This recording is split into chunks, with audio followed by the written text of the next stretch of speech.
Listo. Pues bueno, como les comentaba, el día de hoy vamos a hablar de todo lo referente a el impuesto sobre la renta. El impuesto sobre la renta encaminado a quienes, a todos los que contribuyen en un esquema de salarios, ¿sale? Eso es muy importante. ¿Por qué? Porque básicamente nuestro webinar está encaminado a temas de nómina. Antes de entrar al qué es el impuesto sobre la renta, cuáles son sus ingresos, entre otras cosas, es importante mencionar que esta ley suplementaria nace o emana de la propia Constitución. ¿En dónde? En su artículo 31. La Constitución en este artículo nos menciona que todos los mexicanos estamos obligados a contribuir al gasto público, ya sea de la Federación, de los estados, entre otros. ¿De qué forma? De una forma proporcional y equitativa. ¿Qué es proporcional? Estos dos son, digamos, principales rectores para poder determinar un impuesto. Proporcional es que en base a lo que ganamos o lo que sea nuestra ganancia, vamos a contribuir en una forma, digamos, si yo gano 100 pesos, pues en forma proporcional a esos 100 pesos, alguien que gana 1000 pesos, en forma proporcional a esos 1000. Y equitativa. ¿Qué quiere decir esto? Que todos los que estamos bajo un régimen de salarios, pues vamos a tener las mismas reglas de aplicación para este impuesto. Y no se va a comparar para aquellas personas que tengan otro tipo de ingresos. ¿Sale? Entonces, si se fijan, por eso es importante determinar de dónde nace este impuesto y saber hacia dónde vamos. Ahora bien, y entrando un poquito más de lleno, vamos a ver el día de hoy lo que son los ingresos. ¿Cuáles ingresos? Básicamente, no sé si alguien se ha percatado, pero en nuestra legislación o en la propia ley de impuestos sobre la renta, no hay una definición como tal de qué es ingreso. Para ello, tenemos que estar volteando a ver doctrinas o propias posturas en cuanto a la definición que dan los colegiados, por ejemplo. Hay una doctrina mexicana escrita por Enrique Calvo, en donde nos dice que ingreso será toda la cantidad que modifique de manera positiva el haber patrimonial de una persona. ¿Qué es esto? Que básicamente yo tenga un incremento en cuanto a mis ganancias, tenga más haber patrimonial, tenga el poder adquisitivo de, ahora sí que ir a comprar cualquier otra cosa, ¿no? Por el lado contrario, los colegiados como el Instituto Mexicano de Contadores Públicos ha mencionado que ingreso pudiera ser cualquier incremento bruto en cuanto a activos o disminución de pasivos experimentados ya sea por una entidad o una persona física en este caso, en donde vamos a tener tal cual estos ingresos conforme a las actividades que desempeñen, en este caso que nos compete, las personas físicas. Entonces, ahora sí entrando de lleno a lo que es un ingreso, la propia legislación no lo divide en digamos, en dos esquemas. Los ingresos que son objeto, es decir, que sí van a tener una repercusión en cuanto al impuesto o a lo que la propia ley nos establece, que debemos pagar un impuesto, y aquellos ingresos que son no objeto, que como tal, la legislación ya quita la calificación para poder pagar este impuesto y por lo tanto ni siquiera los voltea a ver. ¿Cuáles nos vamos a enfocar? En los que son obviamente objeto de impuesto. Todos estos ingresos los clasifica a su vez gravados y exentos.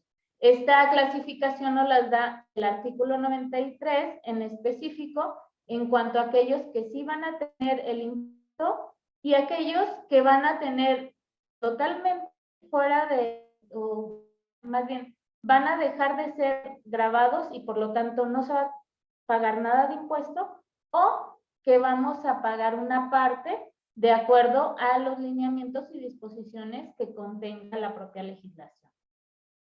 Adicional, la clasificación también en cuanto a gravados la tenemos en acumulables y no acumulables.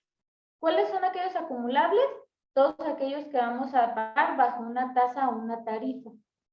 Y no acumulables son aquellos que vamos a tener bajo una tasa efectiva conforme a, digamos, por dar un ejemplo para que nos quede más claro. Cuando se paga un finiquito, por ejemplo, tenemos una parte que se da o se paga conforme a los años trabajados, digamos, del año 1 en que ese trabajador entró con la empresa hasta el año, por decir algo, 5 que se da de baja. Lo que confiere al último año o al último periodo que pagamos como prestaciones proporcionales, eso van a ser acumulables. Y no acumulables son los primeros 4 años. ¿Por qué? Porque no sería justo incluir a esta gravable esta cantidad por el año 1 al año 4, ya que si no la tasa o la tarifa se iría a una muy alta. Entonces, esta mecánica lo hacemos para los finiquitos, ¿sí? Espero haber sido muy clara. Ahora bien, ¿qué nos dice el artículo 94 en cuanto a qué son ingresos? Nos dice que serán ingresos por salarios y por la prestación de un servicio personal subordinado. Mucho ojo, en el webinar pasado ya mencionamos que era servicio personal subordinado. Básicamente nos remite al artículo 20 de la Ley Federal de Trabajo, en donde debe de haber ciertos elementos. Debe de haber un patrón, debe de haber un trabajador que se dé este servicio. ¿A cambio de qué? De un salario, pero sobre todo que esté subordinado. Esa es el principal elemento que nos detona una relación de trabajo conforme al 20 de la Ley Federal del Trabajo. Entonces, espero que esto haya quedado claro en nuestro webinar anterior. Ahora bien, para la Ley de Impuestos sobre la Renta nos dice que se van a considerar entonces salarios por este motivo, obviamente los salarios o todo lo que paguemos en cuestión al trabajador, prestaciones que se deriven de la relación de trabajo. ¿Qué quiere decir esto?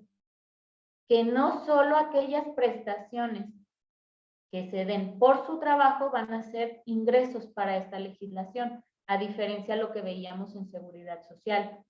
Aquí, por el solo hecho de ser trabajador y dar ciertas prestaciones, se van a convertir en ingresos, como cuáles, por ejemplo, el seguro de vida, el seguro de gastos médicos mayores, entre otros.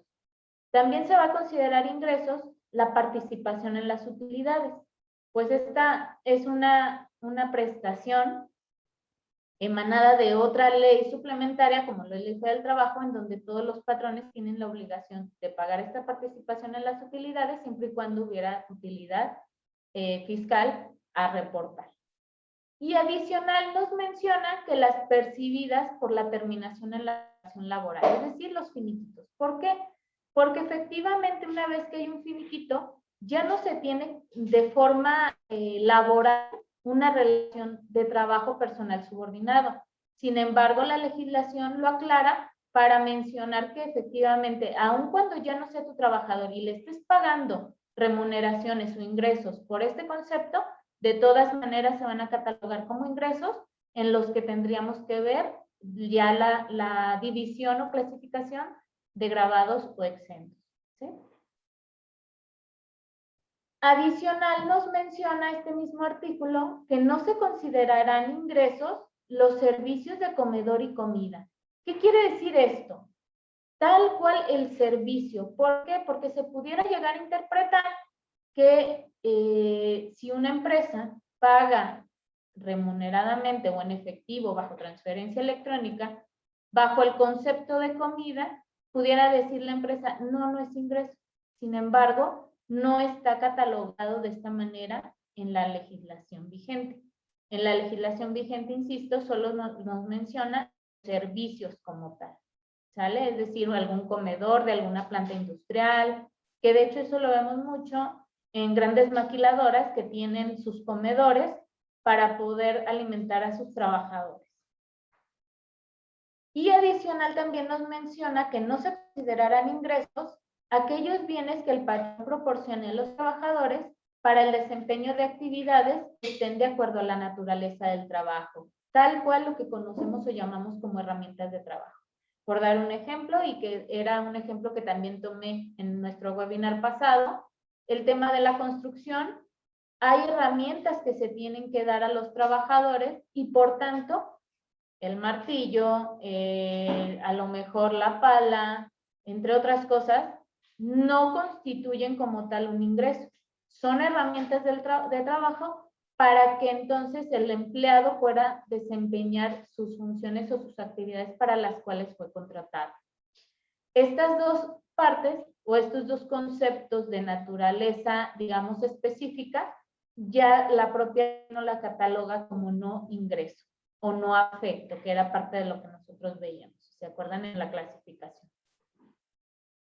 Ahora bien, vamos a entrar en algunas de las exenciones. La verdad es que este artículo 93 es muy amplio. No alcanzaríamos a ver la totalidad de las exenciones. ¿Por qué? Porque sí, insisto, son muchas. Hay ciertas particularidades que tendríamos que ver. Adicional, las autoridades se han pronunciado en cuanto a una postura de determinar cierta parte de de cómo interpretamos esta legislación. Y por tanto, hay ciertas actividades que la autoridad ya ha visto como no correctas y por lo tanto se ha pronunciado bajo este aspecto.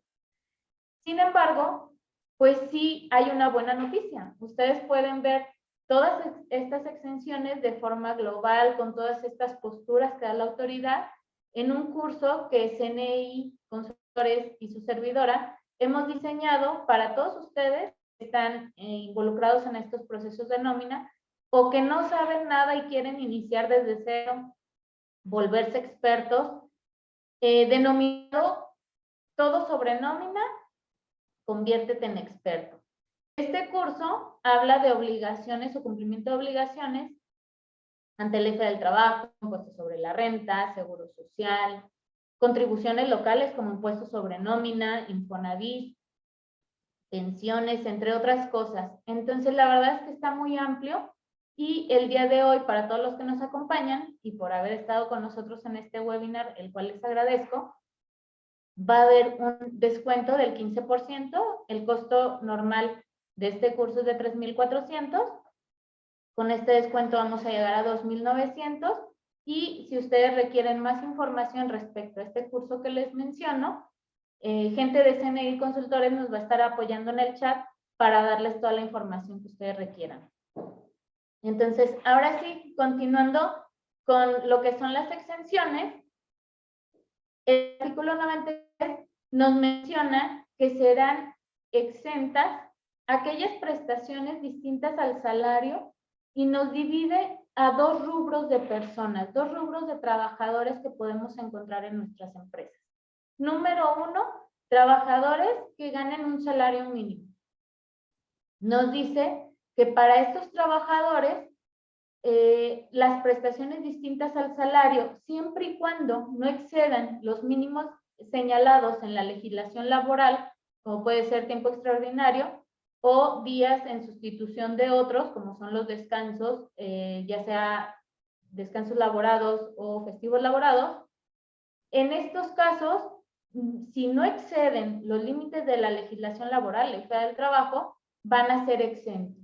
Entonces, si se fijan, para todos aquellos trabajadores que ganan el mínimo, pues se tiene esta ventaja en cuanto a no tener un ingreso grabado por estos conceptos. Adicional, que nos menciona el artículo, que no se van a efectuar retenciones por cuestión de impuestos sobre la renta a los que ganen efectivamente el mínimo. Entonces, si se fijan, el salario mínimo, así como las prestaciones distintas, van a estar exentas de un impuesto sobre la renta. ¿Qué pasa con el otro rubro de trabajadores que ganan más del mínimo? Para ellos también hay un beneficio, sí se va a tener una parte exenta en cuanto a estos conceptos, llámese tiempo extraordinario y días sin disfrutar otros en sustitución, como son los descansos laborados, o los días festivos trabajados, siempre y cuando tengamos ciertas reglas. Número uno, el tiempo extraordinario no debe de exceder los límites marcados en la legislación laboral. Ley del Trabajo básicamente nos dice que la jornada se va a poder extender siempre y cuando sea estrictamente indispensable. ¿Qué quiere decir esto con estrictamente indispensable? Que haya un siniestro, que ponga en riesgo la vida de algún trabajador, que ponga en riesgo la existencia de alguna empresa, entre otras cosas. Entonces, si se fijan, realmente el tiempo extraordinario no es para que todos los trabajadores todos los días estén laborando tiempo extra. La legislación laboral nos marca ciertos límites. Adicional, hay un límite que muchas veces en las empresas, la gente que calcula nóminas, tenemos no tan claro el cómo debemos establecer este límite. ¿Por qué? Porque si bien es cierto, en la legislación laboral hay dos artículos que nos hablan de un cierto límite o que pudiéramos interpretar como un límite, el 66 y 68 de la Ley del Trabajo, en donde nos dice en uno de ellos que la forma de retribuir este concepto será con un 100% más del salario, siempre que no exceda de 9 horas. ¿Qué quiere decir esto? Que vamos a pagar al doble hasta 9 horas. Eso es para pago.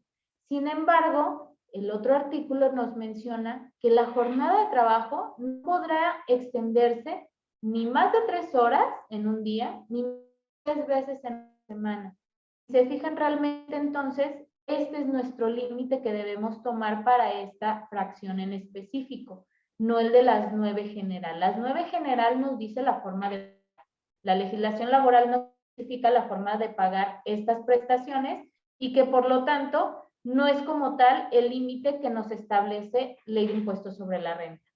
Entonces, si por ejemplo tenemos un trabajador que laboró el primer día 3 horas, el segundo día 4 horas y el tercer día 3 horas, realmente ahí tenemos ya 10 horas a pagar. ¿Cómo las vamos a pagar? Las primeras 9, sí al doble, sin embargo, la última va a ser al triple. La triple, obviamente, sin más ni más, ya excede de los límites que pudiéramos interpretar, entonces esa sí va a ser un ingreso grabado. Sin embargo, ¿qué pasa con las dobles? De las dobles también hay alguna que también excede el límite de no más de 3 horas ni más de 3 veces a la semana. La del día martes, que tenemos 4 horas, realmente una sí va a ser considerada como grabada para estos efectos. ¿Por qué? Porque excede de las 3 al día que tengo permitidas. Entonces va a ser una doble grabada y una triple grabada en este ejemplo que yo les menciono. ¿Sí? ¿Qué pasa con los días en sustitución de otros? Igual, va a estar exento, pero aquí viene otra condición. Nos dice que va a ser hasta el 50% de la cantidad percibida, sin que exceda de 5 salarios mínimos. Sin embargo, recordemos que todo lo que es exenciones se convierte a UMA y por lo tanto en este momento serían 422.45. La pregunta que muchos también me hacen en cuanto a cómo proceder es, esta exención del 50% sin pasar las 5 UMAS es para horas extras y para días sin disfrutar otros en sustitución. No. La legislación no nos dice que uno u otro. Entonces, en este caso, tendríamos que sumar ambas prestaciones en caso de que tengamos en algún momento el pago para una persona en el mismo periodo de nómina, el pago de este concepto o de estos conceptos, tendríamos que sumarlos y sobre la suma de los dos, verificar que efectivamente no sea más del 50% ni que rebase de estas 5 UMAS que nos marca la propia ley. Y nos dice esta fracción que por el excedente se va a pagar el impuesto sobre la renta. Entonces, se fijan que hay que señalar esta muy importante. La parametrización de nuestros sistemas de nómina debe de ser correcta, es decir, que sí tenga el cómo voltear a ver si tengo el pago tanto de horas extras como de descansos laborados o festivos laborados. ¿Por qué? Porque si no, recordemos que en el timbrado de nóminas, el CFD de nóminas, la autoridad ya va a tener toda esta información y en cualquier momento puede voltear y ver que efectivamente a lo mejor lo hicimos de manera incorrecta o no cumpliendo con las disposiciones que tenemos. Otra de las prestaciones que tenemos son los percibidos con motivo de subsidios por incapacidad, becas educacionales, guarderías, actividades culturales y deportivas, otras prestaciones de naturaleza análoga que se concedan de manera general de acuerdo con las leyes y contratos colectivos. En realidad, toda esta fracción es prácticamente, si ustedes me preguntan, lo mismo que la fracción 9. ¿Por qué? Porque al final las catalogamos como prestaciones de previsión social. Sin embargo, en la otra sí nos desglosa de forma más detallada aquellos conceptos que ya de entrada la propia legislación considera como prestaciones de previsión social. Y entonces, ¿qué es la previsión social ya de forma general? La previsión social nos la define el artículo 7 de esta misma ley en su quinto párrafo que nos dice que van a ser prestaciones de previsión social todas las erogaciones que tengan por objeto satisfacer, ojo, contingencias presentes o futuras que se otorguen en favor de los trabajadores y que tengan ¿por qué se la doy? Va a ser que tengan la naturaleza de cubrir una superación física, social, económica o cultural y que mejoren su calidad de vida de ellos o la de su familia. Si se fijan, y me remito a la fracción que es la 8 o octava, todas las actividades culturales efectivamente cumplen con estas características, las de ayudar al tema físico, a ayudar a que esté bien en cuanto a su calidad de vida este trabajador, tanto él como su familia, las guarderías, las ayudas, toda esta parte realmente cumple esta función que es lo que es definido como previsión social. Todas estas prestaciones deben de reunir ciertos requisitos adicionales que la propia ley nos menciona. Estos requisitos no son específicamente desglosados o mencionados para los trabajadores. Sin embargo, sí son específicos para las empresas. Y estos requisitos básicamente nos marcan para ser deducibles todos estos gastos que haga la empresa para los trabajadores. Entonces, si se fijan, de cierta manera, de todas maneras, está íntimamente ligada a que uno sí va a ser exenta, siempre y cuando tú también con requisitos para hacerlos deducibles. ¿Cuáles son estos requisitos? Que se otorgan de forma general a los trabajadores. Y aquí este es un tema que a lo mejor muchas veces causa cierto conflicto. ¿Por qué? Porque se interpreta que el hacerlo general para todos los trabajadores es de forma literal la expresión. Quiere decir que si en mi empresa tengo 100 trabajadores, pues para los 100 trabajadores debe de aplicar. Sin embargo, la propia legislación trata de explicar esta parte en cuanto a decir, ok, no es tan del todo general de forma literal como tú lo estás diciendo. Sin embargo, sí hay que ver ciertos factores. Por ejemplo, si mi empresa tiene más de un contrato colectivo, ok, va a ser general siempre y cuando para todos los trabajadores de ese contrato colectivo tengan las mismas prestaciones. Y el otro contrato colectivo puede tener o no tener prestaciones de previsión social. Sin embargo, si el que sí las tiene se lo das a todos sus agremiados, entonces va a ser considerado general. ¿Qué pasa con trabajadores de confianza? Trabajadores de confianza a lo mejor se pudiera interpretar que también debería de ser para todos de forma literal. Sin embargo, bajo esta generalidad también podemos desglosar clasificaciones. Clasificaciones que nos pueden llevar a decir, ok, los gerentes y directivos van a tener ciertas prestaciones, a diferencia a lo mejor de auxiliares u otro tipo de nombramientos que demos en nuestros puestos.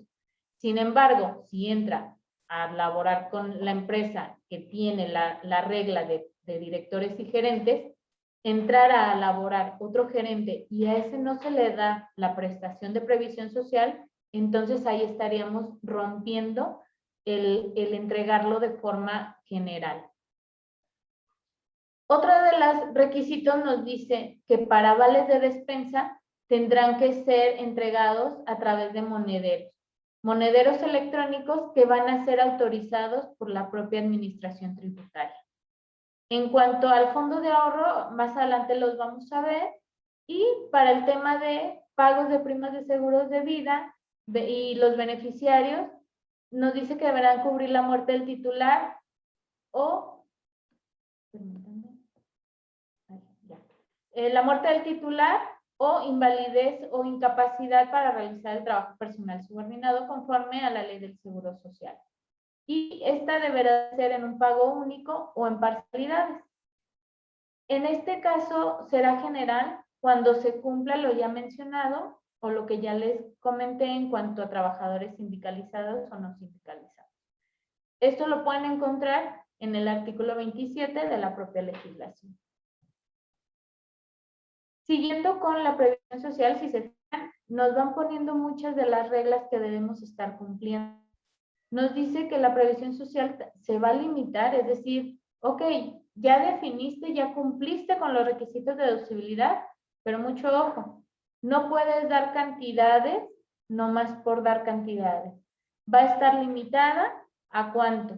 A un equivalente que no exceda 7 UMAS elevadas al año. Sin embargo, nos dice que cuando dicha cantidad de la suma de estas prestaciones de previsión social exceda de estas 7 UMAS, solo se va a considerar como un ingreso exento hasta el monto de una UMA. Es decir, tenemos que estar jugando con la totalidad de los conceptos que paguemos bajo el tema de prestación de servicios personales subordinados. No solo salarios, todos aquellos conceptos que paguemos a ese trabajador. Y jugando con ¿qué? Con el valor de las 7 UMAS contra una UMA, para poder definir hasta qué monto va a ser exento. Sin embargo, ¿qué pasa en la práctica? La práctica, los sistemas de nómina, la verdad es que tampoco son magos, no pueden estar definiendo cuánto va a ganar esa persona al año.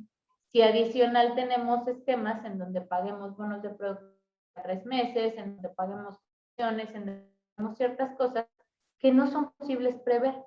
Entonces, lo que hacen los sistemas de nómina y lo que ha sido la práctica general es decir, entonces, ¿cómo voy a configurar el concepto?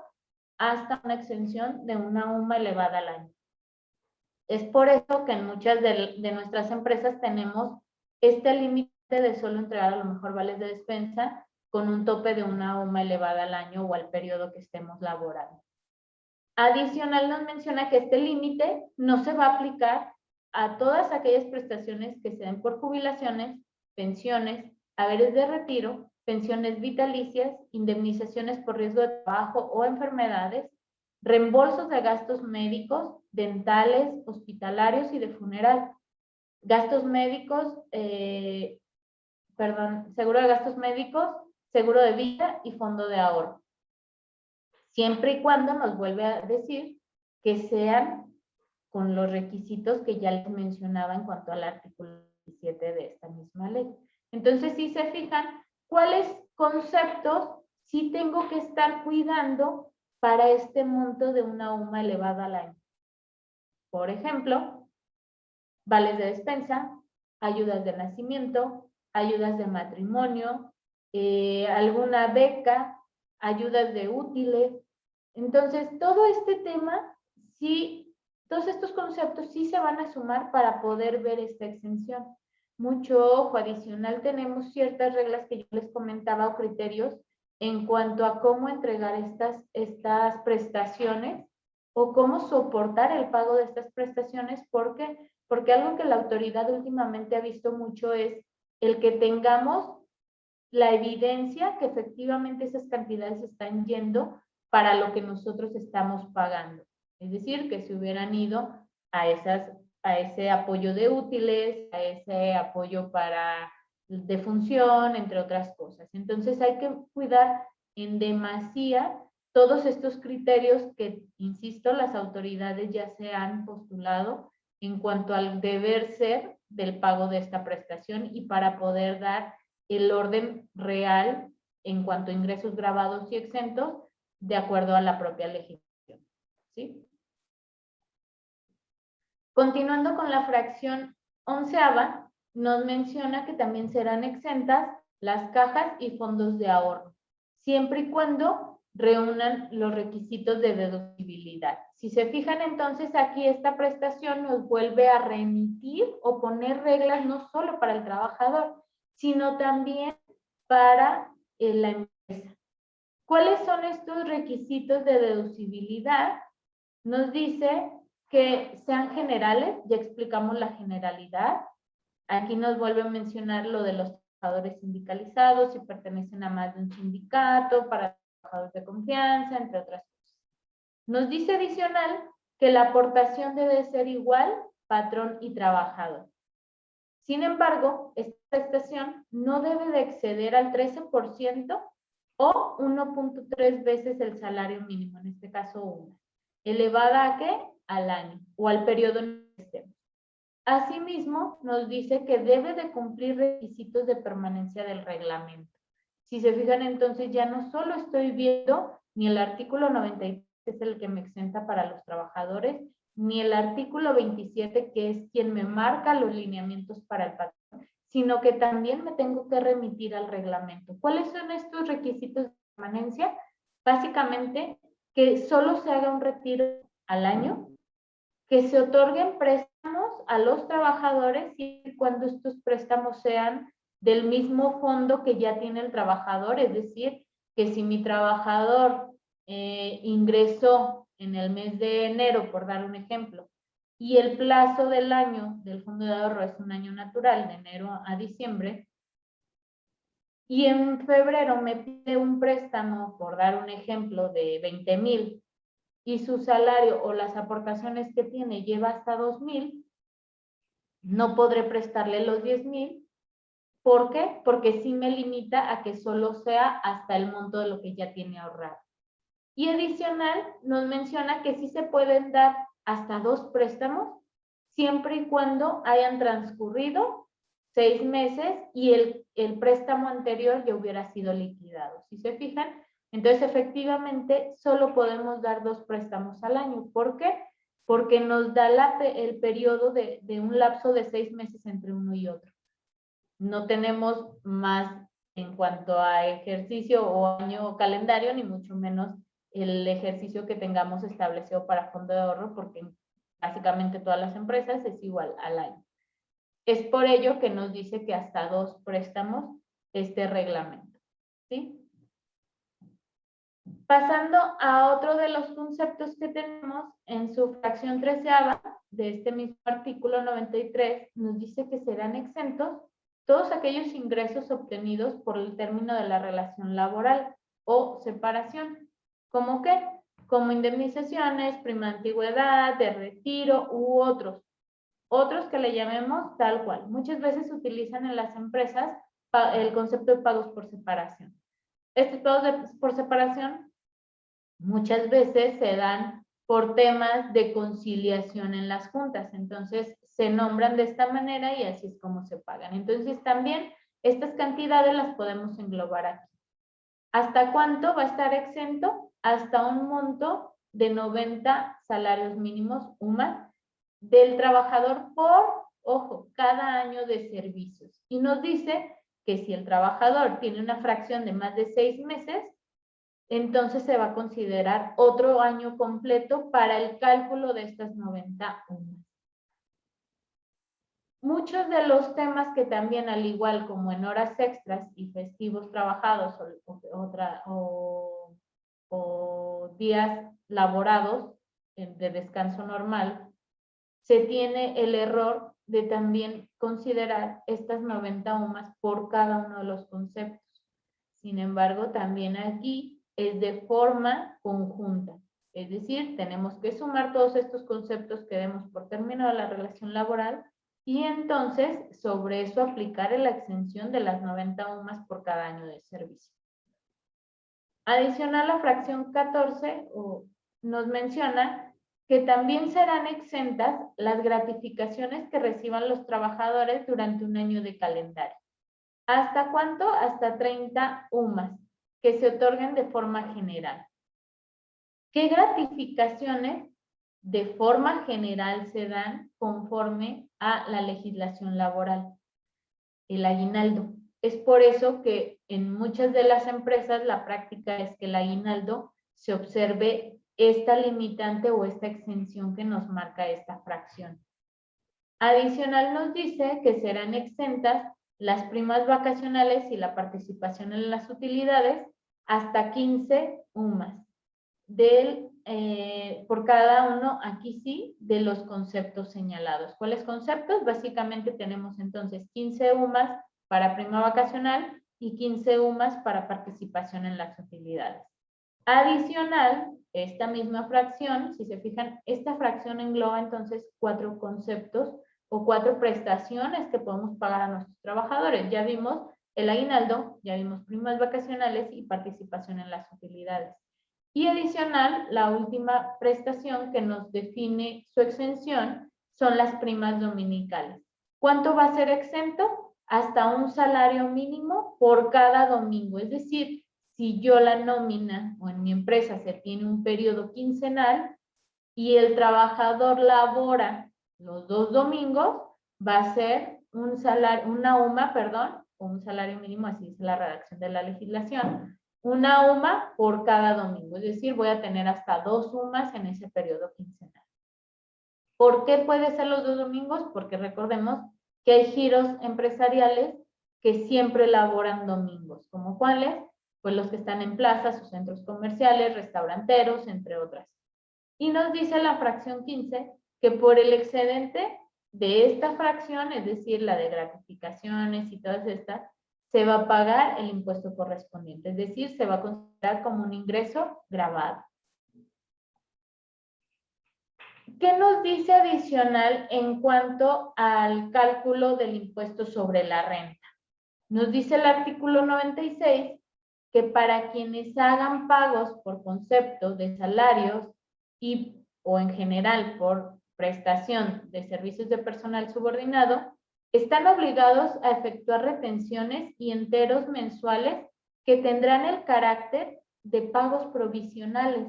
¿A cuenta de qué? Del impuesto anual. Entonces, si se fijan, este impuesto que determinamos en cada periodo de nómina no se considera de forma definitiva. Quiere decir que vamos a ir sumando todas estas retenciones que hagamos y por lo tanto la empresa tiene la obligación de enterarlas cada mes. Sin embargo, vamos a ir sumándolas para que al final del año podamos ver si efectivamente en el año de calendario pagamos de forma correcta el impuesto o no. Nos dice que la retención se calculará aplicando a la totalidad de los ingresos obtenidos en un mes de calendario. ¿Conforme a qué? Conforme a una tarifa. Si se fijan, aquí es donde empezamos a utilizar este término que veíamos en cuanto a tasa o tarifa. ¿Cuál es la tarifa? La que tal cual se menciona en este mismo artículo que ahorita vamos a ver. Adicional, nos dice que quienes hagan pagos por concepto de gratificación anual, que ya mencionábamos, era para el aguinaldo, participación en las utilidades, primas dominicales y primas vacacionales, podrán efectuar la retención conforme a lo establecido en el reglamento. Es decir, tengo la opción como empresa de retener estos conceptos conforme a qué? Conforme a una tasa efectiva. No es obligación, no es obligatorio esta disposición, por lo tanto te da la opción. ¿Qué pasa si no tomo esa opción? Tendría que sumar a los ingresos para determinar conforme a lo que ya les mencionaba, conforme a la tarifa del mes de calendario. Adicional nos menciona también que para las personas que hagan pagos por conceptos de primas de antigüedad, retiro, indemnizaciones o pagos por separación, efectuará la retención aplicando al ingreso total, una tasa efectiva. En este caso, sí es obligatoria esta tasa efectiva. O la tarifa, cuando los ingresos de estos conceptos, todos los que paguemos por separación, sean menores al último sueldo mensual ordinario. Quiere decir que si un trabajador gana, por un ejemplo, al mes 30,000 pesos, los ingresos por estos conceptos de retiro, indemnizaciones, entre otras cosas, son solo 10,000, no podríamos aplicar la tasa efectiva. Ahí sí se va a la tarifa, a sumar a tal cual la tarifa que vamos a calcular conforme a la retención mensual. ¿Cuáles son las tarifas que menciona este artículo 96? La tarifa aplicable para 2021, que fue de hecho mencionada o publicada hasta el 11 de enero, si se fijan los primeros días, entonces no teníamos todavía el cómo pagar o cómo determinar conforme a las tarifas para este ejercicio. Entonces aquí tenemos dos tarifas que al final del año a lo mejor nos van a repercutir. Esta es la tarifa para 2021, en donde tenemos establecidos los límites inferiores, las cuotas fijas, que son parte de lo que nos sirve para determinar el impuesto, y el porcentaje a aplicar sobre este límite inferior. ¿Cuál es el procedimiento que tenemos para determinar este impuesto? Nos dice la mecánica que vamos a tomar la totalidad de ingresos. Todo lo que paguemos en nuestro trabajador por el periodo, ya sea semanal, quincenal, catorcenal, decenal, etcétera, hasta mensual, que ojo, no está permitido en la ley del trabajo, pero muchas empresas lo tienen. Vamos a tomar todos estos ingresos, vamos a restar los ingresos exentos y sobre eso vamos a obtener un ingreso gravable mensual. A este ingreso gravable mensual lo vamos a situar en la tarifa que veíamos, la aplicable para 2021, sobre el límite inferior. Si mi trabajador ganó u obtuvo ingresos gravados de 8,000, por ejemplo, entonces lo vamos a situar en el rango o toda la línea de los 5,470.93 que están marcados en el límite inferior. A ese ingreso gravable le vamos a restar el límite inferior que ya mencionábamos, los 5,000. Eso nos va a dar un producto que se va a llamar excedente sobre el límite inferior. A su vez, este resultado lo vamos a multiplicar por el excedente. ¿Cuál excedente? Este porcentaje del excedente. Si se fijan ahí dice por ciento para aplicar sobre el excedente del límite inferior. Entonces, en este caso que estamos viendo, va a ser un porcentaje de 10.88. Sobre eso nos va a dar como resultado un impuesto marginal, al cual le vamos a sumar la cuota fija. ¿Cuál cuota fija? En base a este ejemplo que estamos viendo, los 321.26. Esa cuota fija nos va a dar ahora sí como resultado el impuesto tal cual a retener conforme al artículo 96. Sin embargo, no hay que perder de vista que también tenemos un subsidio para el empleo. Subsidio para el empleo que va a disminuir este impuesto sobre la renta y que en su caso nos puede dar como resultado un subsidio a entregar en efectivo, es decir, que en lugar de descontarle al trabajador, le voy a pagar este subsidio por este concepto. ¿Quiénes obtienen realmente este subsidio? Pues todas aquellas personas que tienen ingresos menores. Sobre todo esto, ahora sí vamos a obtener, insisto, ya el impuesto a descontar o el subsidio a devolver a los trabajadores en ese periodo que estemos calculando. Si recuerdan lo que yo les mencionaba en este artículo 96, nos menciona que este impuesto va a ser de forma mensual, es decir, que si yo tengo nóminas semanales, al final del mes tengo que hacer cierto proceso que de hecho la guía de nómina para el año anterior nos establece que también vamos a hacer un ajuste en cuanto al subsidio.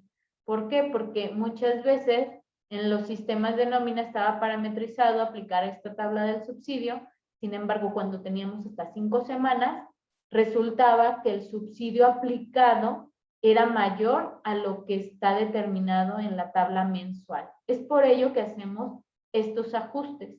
Y al final de cuentas, como tenemos la disposición, es que vamos a retener, sí, cada mes, pero va a ser a cuenta del anual. Entonces, en el anual volvemos a hacer una remembranza, por así decirlo, de todos los conceptos grabados que tuvo el trabajador, para entonces comparar las retenciones efectuadas contra ese impuesto anual que entonces deberíamos estar entregando a la autoridad competente. Por mi parte es todo.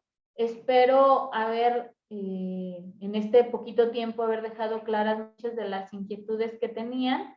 De todas maneras, vamos a iniciar con nuestra sesión de preguntas y respuestas para empezar a dar respuesta de todo lo que ustedes tengan como inquietudes. Déjenme revisar. Si tenemos... voy a empezar con, ¿tienes derecho a finiquito aunque tú renuncies o solo si te despiden? Finiquito, el finiquito lo podemos nombrar de dos maneras. Si se fijan, realmente vamos a tener, o como lo llaman más bien en las empresas, es finiquito o indemnización. Finiquito, ¿qué corresponde? Al pago de prestaciones proporcionales que a la fecha hayas obtenido. ¿Por qué? Porque efectivamente la indemnización se da el nacimiento conforme a la ley del trabajo si es que te despiden por un despido injustificado, en donde el patrón de buenas y primeras te dijo, sabes que ya no quiero que trabajes conmigo y por lo tanto te voy a despedir, te vas a quedar sin trabajo, y en ese momento nace la obligación de pagar esta indemnización. Entonces, si te fijas, son dos conceptos totalmente distintos. Tienes por ley derecho a las prestaciones proporcionales, únicamente a indemnizaciones si tú renuncias. Vamos con la siguiente. Para hacer el cálculo del ISR en ese artículo y en esa tabla nos podemos apoyar, ¿cierto? En la misma para la nómina semanal, mensual, quincenal o cambia. Ok, Karime, en cuanto a la tabla es la mensual para todos. ¿Qué pasa en los sistemas de nómina? ¿Cómo están configurados? Muchas de las veces, y lo que yo más recomiendo es proyectar el ingreso. ¿Qué quiere decir esto? Que si en una semana ese trabajador ganó 5,000, de forma, digamos, con una tabla de 3, hasta lo puedes hacer, ver cuánto hubiera correspondido si ese mismo ingreso lo hubiera ganado de forma mensual. Entonces, aplico la tabla mensual del artículo 96 y el impuesto que me dé igual. Como es mensual, entonces ahora lo regreso a semanal. Eso es lo que hacen la mayoría de los sistemas de nómina.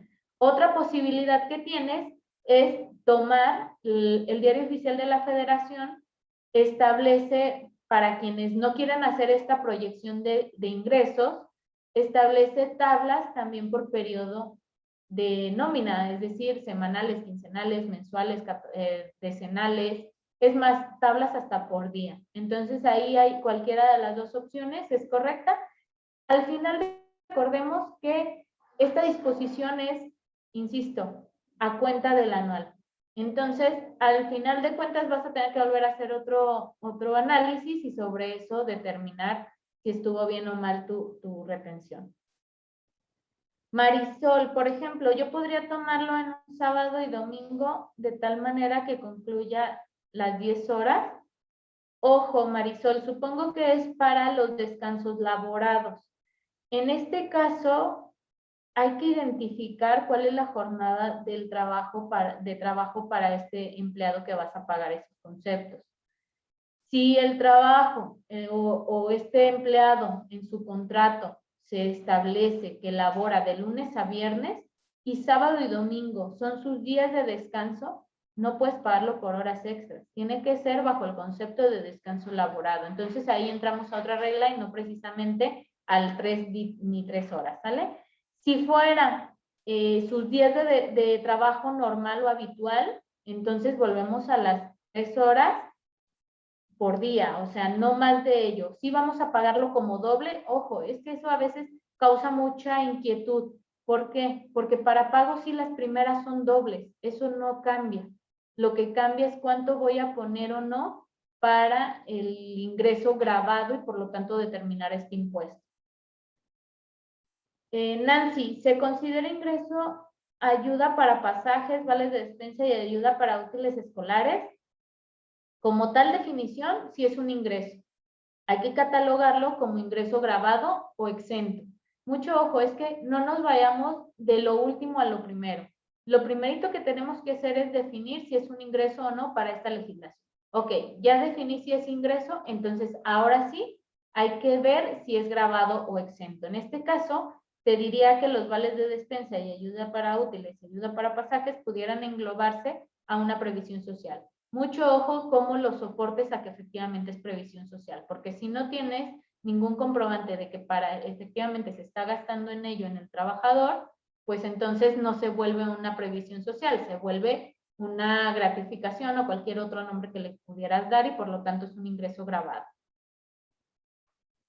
Abigail, muy bien explicado todo, solo no me quedó claro lo de los ingresos no acumulables. Abigail, los ingresos no acumulables son un beneficio que tienes para determinar el impuesto de otra manera. ¿Cómo de otra manera? Realmente se lo pagas en el anual muchas veces. ¿Por qué? Porque no sería justo que si el trabajador, en el ejemplo que yo les daba al inicio, labora 5 años y le pagas una indemnización sobre 5 años, entonces en ese momento tú tengas un ingreso, digamos, todo acumulado a esa propia tarifa de ese mes. Entonces lo que hace la ley es, ok, eso déjamelo fuera y entonces el trabajador me lo va a pagar conforme a una tasa efectiva. Esta tasa efectiva se va a calcular en el anual. Esa es otra disposición que vamos a ver en el artículo 95. Entonces, sí es por eso que tenemos que diferenciar estos dos tipos de ingresos no acumulables y acumulables. Adriana, ¿se debe manejar siempre la tabla mensual de ISR o aplica de forma quincenal también? Ya lo contesté, Adriana, sí hay la posibilidad, sin embargo, insisto, casi todas las sistemas de nómina tienen la proyección en su configuración. Si no lo tiene tu sistema de nóminas, entonces sí es válido que utilices la tabla quincenal publicada en Diario Oficial de la Federación. Arturo, actualmente he visto un ajuste mensual sobre ISR y subsidio al empleo. ¿A qué se refiere este concepto? Sí, Arturo, era lo que comentaba. La guía de nómina para efectos del timbrado del CFDI el año pasado publicó ciertas reglas en cuanto a hacer un ajuste al mes de los subsidios aplicados o causados en este sentido. ¿Qué pasa? Que era el ejemplo que yo les ponía. ¿Qué pasa si un trabajador siempre tiene subsidio para el empleo, que oscila más o menos entre 300 a 100 pesos? Supongamos que tuvo 200 pesos subsidio causado, el subsidio de tabla. No el entregado, ojo, el subsidio de tabla. Si tengo 5 semanas, entonces lo multiplico y ya me excedí de lo que realmente pude haber, digamos, aprovechado en cuanto a ese subsidio. Entonces es por ello que la disposición está a hacer este ajuste. Igual en nuestro curso de nómina, que insisto, van a poder ver todo esto, se los explico de forma clara de cómo está esta disposición. Patricia, para un empleado de gobierno, ¿qué gastos son deducibles? En ese caso sí, básicamente son prácticamente los mismos, pero no sé si te refieres a deducibles tal cual para el empleado, porque esos se conocen como deducciones personales y esos son para el anual. Entonces, no sé si está encaminado a ello, pero sí es un rubro específico y solo es en el anual. Karime, las tablas para el cálculo de la nómina los puedo revisar en el artículo 96. Las de la propia ley, pues recordemos que no están actualizadas, sino más bien yo te recomiendo que te vayas a la publicación de Diario Oficial de la Federación, que les ponía aquí en mi presentación, déjame ver cuál es, la del 11 de enero. Esas son las vigentes para 2021. Jocelyn, ¿es normal que la empresa te quite ISR cada quincena? Sí, Jocelyn, si tu rango de impuesto no tiene un subsidio y por lo tanto un subsidio a entregar, es normal y acuérdate que yo les mencionaba que bajo la Constitución todos los mexicanos estamos obligados a contribuir al gasto público. Entonces sí, es algo normal. Jesús de la Cruz, en todos los casos de exentos, incluidas las indemnizaciones, ¿es UMAS o salario mínimo? El tema de salario mínimo sigue mencionándolo la legislación, sin embargo, recordemos que cuando se da esta desindexación del salario mínimo y por tanto la creación de la UMA, es justamente en este sentido, en aplicarlo a todo lo que son multas, infracciones y exenciones. Para pago no, ojo, para pago no podemos pagar una UMA, es un salario mínimo. Eso sí es diferente en cuanto a qué aplicar o no aplicar, ¿sale? Francisco Cordero, buen día. Un par de preguntas. ¿Cuál es el periodo que se tiene para expedir los CFDI de nómina? En caso de corregir un CFDI, ¿se debe relacionar el anterior o dónde puedo buscar esa información? Francisco, si están en reglas misceláneas, el plazo para expedir los CFDI de nóminas depende de los trabajadores que tenga tu empresa. El mínimo son 3 días y de ahí va en aumento dependiendo el número de colaboradores que hayan. Entonces sí te recomiendo checarlo en resolución miscelánea. Yo la verdad es que si ustedes me preguntaran cuál es mi recomendación, siempre básense a menos de los 3 días, es decir, día 1, día 2, posterior al pago. ¿Por qué? Porque eso les va a evitar cualquier controversia con la autoridad. ¿Qué pasa si estoy en el límite del rango siguiente? Y se dan bajas, no me percaté que ya entonces estoy en el otro esquema o en el otro nivel de la tabla que me da ese beneficio, entonces voy a tener controversias con la autoridad y pudieran determinarlo no deducible. Yo les recomiendo siempre tomar hasta máximo 3 días hábiles. Y en el caso de corregir, sí, se debe de relacionar el anterior, sobre todo cuando estás fuera de estos plazos en donde marca ya cuántos días tengo para timbrar, por ejemplo. Si me doy cuenta que estaba mal y ya pasaron 6 meses, sí es obligatorio poner esa referencia porque entonces la autoridad va a poder voltear a ver el previo y decir, ok, cumplió en el previo, esto se da por un error involuntario, lo tomo deducible. Si no pones esa referencia, pudiera interpretar la autoridad que estás fuera de plazo y por lo tanto ponerlo no deducible. Lo puedes buscar en resoluciones, Francisco. Y el caso de relacionar en la guía de nómina. Marisol, ¿puedo dejar un finiquito en ceros con los días de vacaciones si el empleado toma antes de cumplir el año? Marisol, un CFDI de nóminas en cero no te lo va a timbrar. Entonces, en ese caso, tú ten tus papeles de trabajo, no te va a timbrar como tal, pero en papeles de trabajo, tu sistema de nóminas sí tenlo aplicado por si hubiera alguna discrepancia con la autoridad, puedas aclararlo.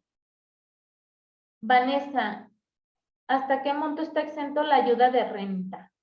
La ayuda de renta es uno de los conceptos que no tocamos en este momento, pero sí habría que ver ciertas disposiciones específicas que marca para ello.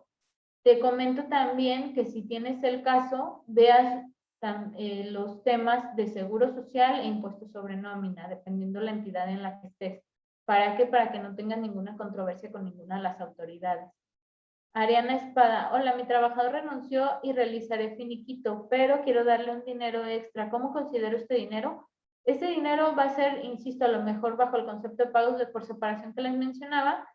¿Y cómo lo vas a considerar? Sí un ingreso y sí un ingreso grabado. ¿Por qué? Porque no tiene a lo mejor esta exención. No te recomiendo que le pongas la exención de las 90 UMAS. ¿Por qué? Porque, insisto, este concepto de pagos por separación muchas veces se da en términos de la Junta. Si lo vas a hacer de esta manera, sí tenlo muy bien soportado, es decir, el finiquito en donde él diga que sí recibió esa cantidad adicional por estos pagos de por separación, entre otras cosas, para que si hay alguna controversia tengas cómo soportar. Luis Figueroa, trabajadores de la construcción, su nómina puede variar los destajos, siguen los mismos límites, límites de, no sé si para horas extras o para qué. Realmente, si es para determinar el impuesto, tendrías que irte o remitirte a la tabla vigente de 2021. Beatriz, ¿el finiquito se tiene que dar aunque la persona solo haya estado laborando una semana o solo un mes? Sí, Beatriz, o sea, esta es una prestación emanada por la legislación laboral, ley del trabajo, en donde tienes que pagar todo lo que al momento adeudes.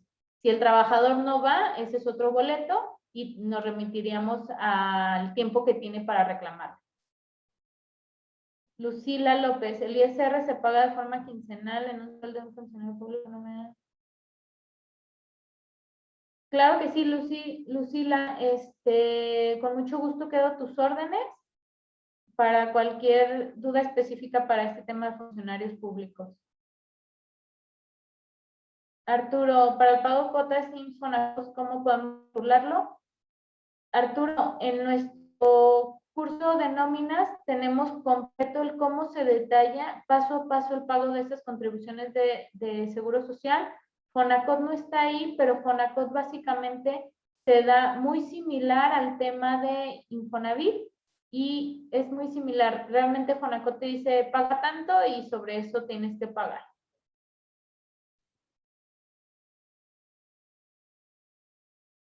Diana, cuando obtienes el ISR a retener, le tienes que restar el subsidio para el empleo y cómo lo saco.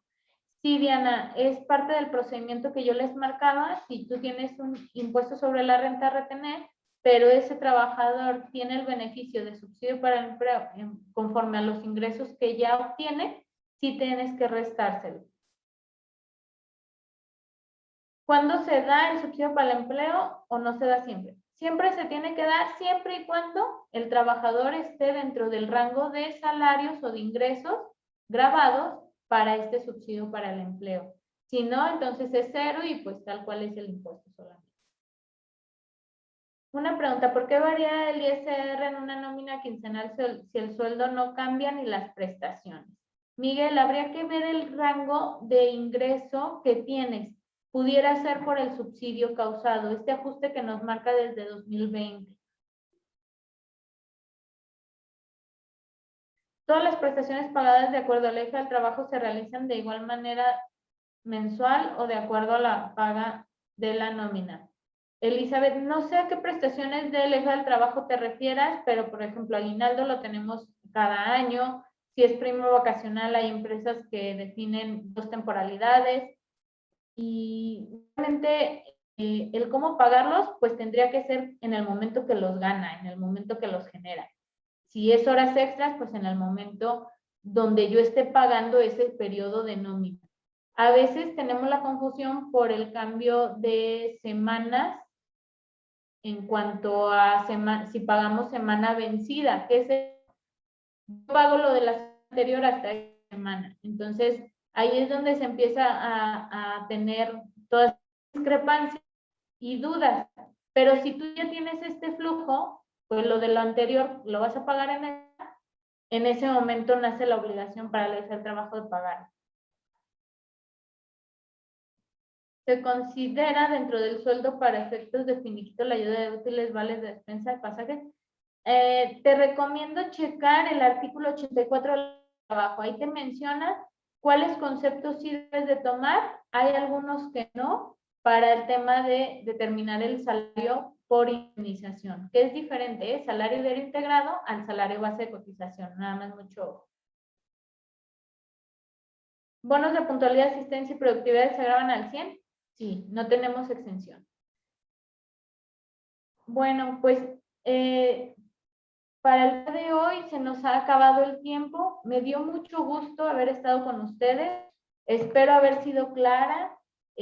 Ojalá que nos puedan acompañar en este curso de nómina que les menciono. Realmente está diseñado para todos aquellos colaboradores que quieran saber de nómina, que aun cuando ya lo manejen o no tengan conocimiento de nada, puedan tener, digamos, esta expertise. ¿Por qué? Porque, insisto, manejamos conceptos desde el cómo se pagan prestaciones de acuerdo al trabajo, el tratamiento que damos para impuestos sobre la renta, contribuciones de seguro social, impuestos sobre nómina, Infonavit, entre otras cosas. Acuérdense, el curso se llama Todo sobre nómina, conviértete en experto. Y les vuelvo a reiterar que por el día de hoy y a todos ustedes que nos acompañaron en este webinar, pues van a tener un 15% de descuento del costo normal, que es de 3,400, quedando en 2,900. Quedamos a sus órdenes. Recuerden, mi nombre es Patricia Pérez y con mucho gusto me gustaría verlos nuevamente en este curso de nómina. Hasta luego.